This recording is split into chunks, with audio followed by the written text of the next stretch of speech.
All right, guys. Like I said, this is the part 2 video. You already know who it is. Back at it. Eastern Conference Finals now. Jalen Brunson, Tyrese Halliburton, Indiana Pacers versus the New York Knicks. Yes, that is correct. We get the rematch from last year's Eastern Conference semis, which went to 7 games, and we know what happened there. I want to quickly get down to business with this one right here. You know I'm a Hawks fan to the core. I don't mess with Knicks fans, nor do I mess with the Knicks. Love the city, love the vibes. I just don't mess with the club. I don't mess with the basketball organization. James Dolan is one of the worst owners in the NBA. Might go down as the worst owner, in NBA history. I can't say the same thing for Tony Ressler, our beloved owner. Our beloved owner here in Atlanta, He's done great things here in Atlanta. I can't say that about Knicks fans, but we're gonna get back to that later. We're gonna talk about the implications of what this series means for the NBA, the Pacers, and the Knicks. Jalen Brunson and Tyrese Halliburton and more. I'm gonna do it from the Pacers side first. This is an organization, like I just mentioned, that you have not won a championship yet. You've been to the mountaintop, but you haven't touched the mountaintop, if you get what I mean. You've been to the mountaintop, but you have not touched the mountaintop. Reggie Miller took them to the 2000 finals where they met Kobe, Shaq, and those Lakers. And back in those days, and of course, it wasn't going to go well for them as they lost that series, obviously. But he tried his hardest, right? At least he got them there. So they know what it feels like to actually go there once. But at the same time, they know what it feels like to almost get there more than they know what it's like to be there. The Eastern Conference Finals, we've seen the Pacers lose so many conference finals, whether that was to the Heat in the LeBron era or what was that last year to the Boston Celtics. Obviously, we thought it was going to be a more competitive series, but they ended up getting swept in 4 games. Now, the Paul George era, we all know how that went, with LeBron versus Paul George, rising star versus superstar. Eastern Conference Finals, Lance Stevenson, Roy Hibbert, those days, George Hill, obviously. Jan Mahimi was a big factor as well. I want to point out history real fast. History is not on the Pacers side right now. It's not. It's more so on the Knicks side, unfortunately, as a Hawks fan, like I said. Unbiased, the Knicks should win this series, but me being the unbiased, biased fan that I am, I'm going to say that the Pacers are going to win this series, and I'm going to tell you why. Tyrese Halliburton has been on one this offseason, or this postseason, excuse me. He has been on one this postseason.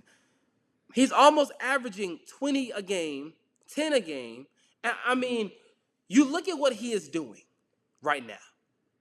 I don't think we've seen a former Pacer do this other than Reggie Miller. I don't think we've seen anybody do this, the run that he is on right now, in the past 2 postseasons. I could be wrong. But what he is doing is not being an overrated player. He is shutting up all the critics, because all the critics that say he was overrated, where are they at now? He beat the Cavs. I don't want to hear that they're injured or no. If you're the number 1 team, you figure out a way. You figure out a way. You're supposed to have a deep bench. That's where all number 1 seeds come from. They really come from their bench. They have a deep bench. If they don't have a deep second rotation, that means that they're not going to win a championship, or they're not even going to be in the conversation. You must rely on your second unit to go out there and recover some for that first unit. That's everything in the NBA. Having not even the best second unit, just having a competent second unit helps you. Now, I'm not to say that New York doesn't have a good second unit, but it's not great. It's not at the caliber right now of the Pacers' second unit. Of course, you have Deuce McBride and Precious Achiuwa, Mitchell Robinson. Sometimes if he, I mean, what I'm trying to get at is the Pacers' second unit is better than the Knicks' second unit. Everybody knows that. Obi Toppin, Benedict Mathurin, Isaiah Jackson if he plays, Thomas Bryant right now who's been thrown into the rotation, Ben Shepherd, you have TJ McConnell. You have so many pieces on that bench that can hurt you. That can hurt you. Even the rookie Johnny Furphy could hurt you from three-point range if you give him the opportunity. Like I said, the Pacers have the deeper bench. They're going to win this series. The Knicks, they have to do a better job, and I'm going to get to them in just a moment. They have to do a better job at not learning how to nick. And what I mean by that is don't get caught up in the glitz and glamour that you advance to the conference finals. What you need to do now is go out there and execute, but I do not feel like they're going to do that. Therefore, I do feel like that the Pacers, with the momentum that they already have from last year's upset, that they did not go to the NBA Finals and they been to the conference finals and they're going to back-to-back Eastern Conference Finals. They're looking at last year like, okay, we have a better chance this year to go ahead and go to the finals and potentially win our first NBA championship. Tyrese Halliburton has upped his game to another level this year. Miles Turner is coming back into his own. Pascal Siakam is turning into that number one option like he was in Toronto.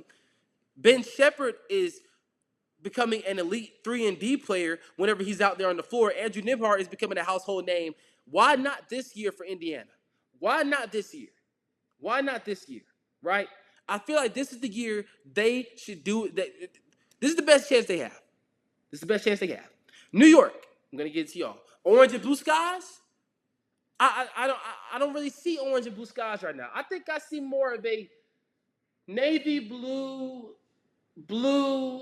and yellow sky. That's what I'm seeing. I don't really see orange and blue skies, baby. I don't see orange and blue skies, baby. I don't. Not here. I don't see orange and blue skies.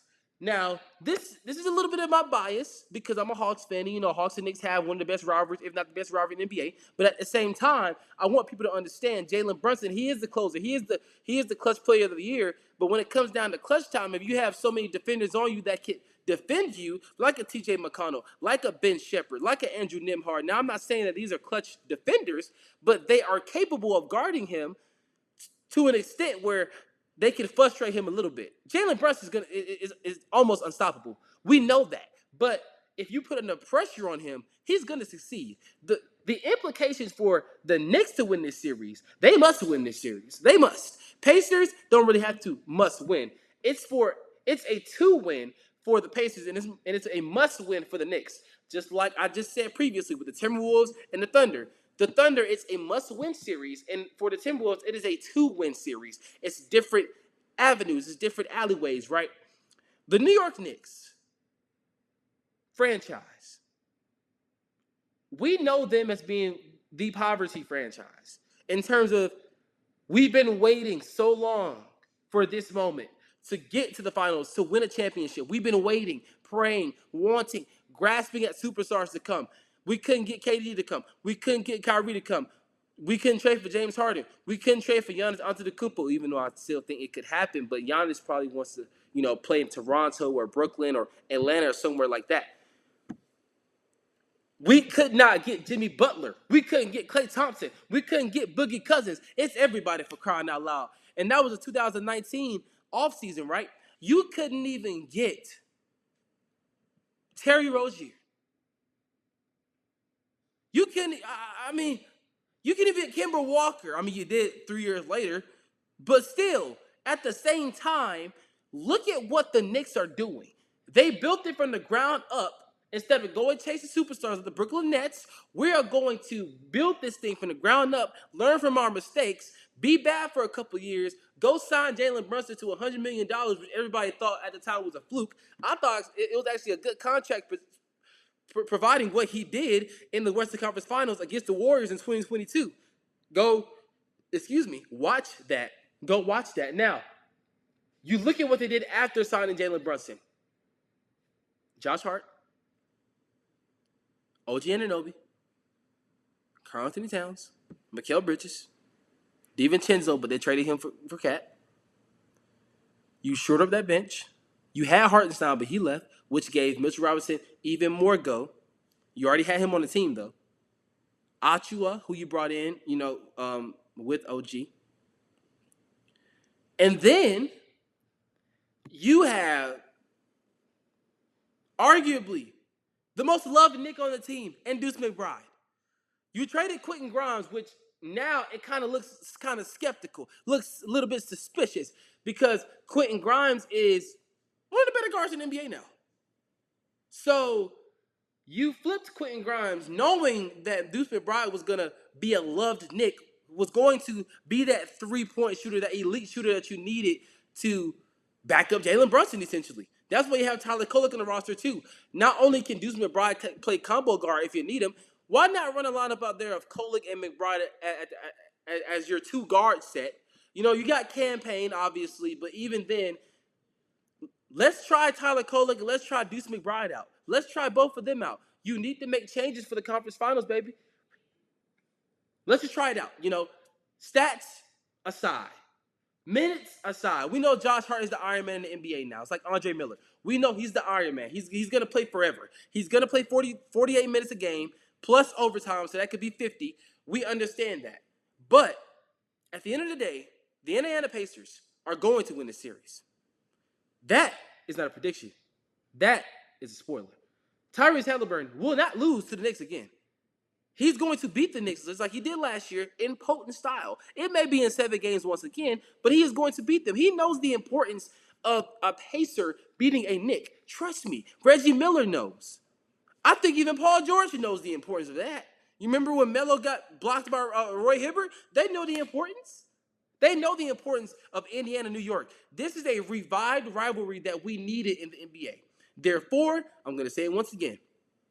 The Knicks are going to Knick in this series. Somewhere, somehow, some way, they are going to Knick in this series. I don't know how they're going to do it, but just watch when I tell you. Just watch when I tell you. Watch when I tell you. Indiana Pacers, hottest team. Tyrese Halliburton, Andrew Nembhard, Pascal Siakam, Benedict Mathurin, Obi Toppin, Ben Shepherd, Miles Turner, Thomas Bryant, Isaiah Jackson, and the rest of those players on that team is going to come out on top, and they are going to show you why.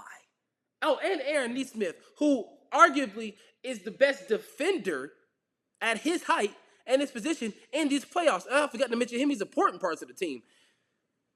You even add that element in. I do not think. Now, they have more length than the Knicks do. They have more two-way players with Mikal Bridges, Obi Toppin. Two-way players, right? But at the same time, look at what the Pacers are doing. They can flip a game plan on you any day of the week. We've seen it against the Cavs. They were flipping different game plans on Donovan Mitchell. He could not. I mean, we've seen it. Yes, the Cavs were injured, so what? They still would have lost. Pacers are going to the finals. That is not a prediction. That is a spoiler. Stay live, man. That's all for this video. If you guys think that the Knicks are going to the finals, let me know down below. Do you think they're going to win in 3 games, 4 games? Who do you think is going to win the series, first of all? And then tell me, who do you think is going to win in how many games? Do you think Jalen Brunson is going to put up 30 in game 1? Do you think that Tyrese Halliburton is going to come out on fire in game 1? Or are they going to try to slow him down? And then they're going to try to take Miles Turner out of the equation. But Miles Turner is going to have to step up and show why he's the longest tenured Pacer at the same time. So stay live, y'all. And stay tuned for these games because these 2 series are about to get real, real, real good.